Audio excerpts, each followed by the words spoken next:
ഇന്ന് 77ാമത് റിപ്പബ്ലിക് ദിനം. 1950-ൽ ഇന്ത്യൻ ഭരണഘടന നിലവിൽ വന്ന ദിവസമാണ് റിപ്പബ്ലിക് ദിനമായി ആഘോഷിക്കുന്നത്. 1950-ൽ ഇന്ത്യൻ ഭരണഘടന നിലവിൽ വന്ന രാജ്യം ഒരു പരമാധികാര ജനാധിപത്യ റിപ്പബ്ലിക്കായി മാറിയതിന്റെ ഓർമ്മയ്ക്കായാണ് ജനുവരി 26 റിപ്പബ്ലിക് ദിനമായി തെരഞ്ഞെടുത്തത്. ഈ ദിവസമാണ് ഭരണഘടന ഔദ്യോഗികമായി പ്രാബല്യത്തിൽ വന്നത്. തെരഞ്ഞെടുക്കപ്പെട്ട പ്രതിനിധികളിലൂടെയും നിയമവാഴ്ചയിലൂടെയും ഇന്ത്യക്കാർക്ക് സ്വയം ഭരിക്കാനുള്ള അധികാരം നൽകിയ ദിവസം.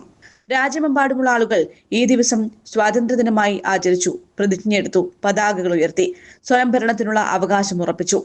ആ സമയത്ത് ഇന്ത്യക്ക് സ്വാതന്ത്ര്യം ലഭിച്ചില്ലെങ്കിലും ഈ തീയതി ഐക്യത്തിന്റെയും പ്രതിരോധത്തിന്റെയും ദൃഢനിശ്ചയത്തിന്റെയും ശക്തമായ പ്രതീകമായി മാറി. വർഷങ്ങൾക്കു ശേഷം 1947-ൽ ഇന്ത്യ ഒടുവിൽ സ്വാതന്ത്ര്യം നേടിയപ്പോൾ ഭരണഘടന തയ്യാറാക്കിയ നേതാക്കൾ ഈ ചരിത്രപരമായ പ്രഖ്യാപനത്തെ മാനിക്കാൻ ആഗ്രഹിച്ചു. തൽഫലമായി റിപ്പബ്ലിക്കിന്റെ നിയമപരമായ അടിത്തറയെ പൂർണ്ണ സ്വരാജിനായുള്ള മുൻ ആവശ്യവുമായി ബന്ധിപ്പിക്കുന്ന ഇന്ത്യൻ ഭരണഘടന 1950 ജനുവരി 26 അംഗീകരിക്കപ്പെട്ടു. ഈ തീരുമാനം ഇന്ത്യയെ പിന്നീട് ആധിപത്യത്തിൽ നിന്ന് ഒരു പരമാധികാര ജനാധിപത്യ റിപ്പബ്ലിക്കാക്കി മാറ്റി.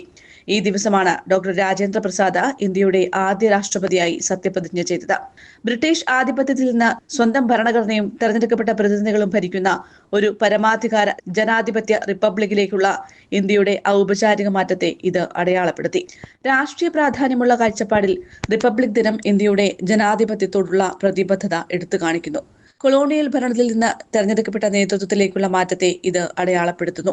വോട്ടിംഗ്, പ്രാതിനിധ്യം, ഉത്തരവാദിത്തം എന്നിവയിലൂടെ പങ്കാളിത്തത്തിന്റെ മൂല്യം ഈ ദിവസം ശക്തിപ്പെടുത്തുന്നു. രാഷ്ട്രീയ അധികാരം പൗരന്മാരിൽ നിന്നാണ് വരുന്നതെന്നും ജനാധിപത്യ പരിധിക്കുള്ളിൽ ഉത്തരവാദിത്തത്തോടെ ഇത് വിനിയോഗിക്കണമെന്നും റിപ്പബ്ലിക് ദിനം നമ്മെ ഓർമ്മിപ്പിക്കുന്നു. News desk, Kannur vision.